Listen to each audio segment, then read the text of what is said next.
அதிமுக ஆட்சி மலர்ந்ததும் சாதிவாரி கணக்கெடுப்பு நடத்தப்படும் என கூறியுள்ள எடப்பாடி பழனிசாமி இந்த மண்ணில் வாழ முடியாத அவல நிலையை திமுக ஆட்சியில் பார்க்க முடிகிறது எனவும், யாருடைய காலை தேடி இன்ஸ்டாகிராமில் போஸ்ட் போடுகிறீர்கள் எனவும், ஏற்கனவே காலை தேடி போய்தான் பால்டாயில் குடித்து தப்பித்திருக்கிறீர்கள் எனவும் துணை முதலமைச்சர் உதயநிதி ஸ்டாலினை கடிந்துரைத்துள்ளார்.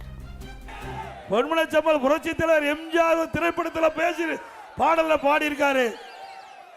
பதவி வருகின்ற பொழுது பணிவு வரும் தோழா, பதவி வருகின்ற பொழுது அது தேவை. ஆனா இன்றைய துணை முதலமைச்சர் உதயநிதி அவர்கள் காலில் நடக்கல, தலையில நடக்கிறார். 2 மணிக்கு அவர் என்ன பண்றாரு, ஒரு இன்ஸ்டாகிராம்ல ரீபோஸ்ட் பண்றார்.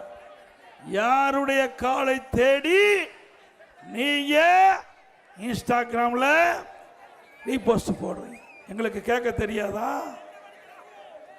அது மட்டுமல்ல, ஏற்கனவே நீங்க இப்படி காலை தேடி போய் தான் பால்டால் குடிச்சு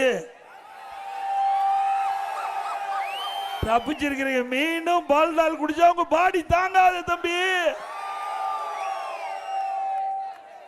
எங்க பாடி வலுவான பாடி. நான் விவசாயி, இரவுகள் வராமல் உழைக்கின்றவர்கள் விவசாயி, விவசாய தொழிலாளி. மத்திய அரசாங்கம் ஒரு அறிவிப்பு வெளியிட்டிருக்குது, இந்தியா முழுவதும் ஜாதிவாரி கணக்கெடுப்பு எடுக்கப்படும் என்று. அதன்படி அதிமுக ஆட்சியுடனே ஜாதிவாரி கணக்கெடுப்பு எடுக்கப்படும். இன்றைய தினம் திராவிட முன்னேற்ற கழக தேர்தல் அறிக்கையில் 525 அறிவிப்புகள் 2021ஆம் ஆண்டு அறிவிச்சாங்க. அதில் 4 1 பங்கு அறிவிப்பு கூட இது வரைக்கும் நிறைவேற்றல.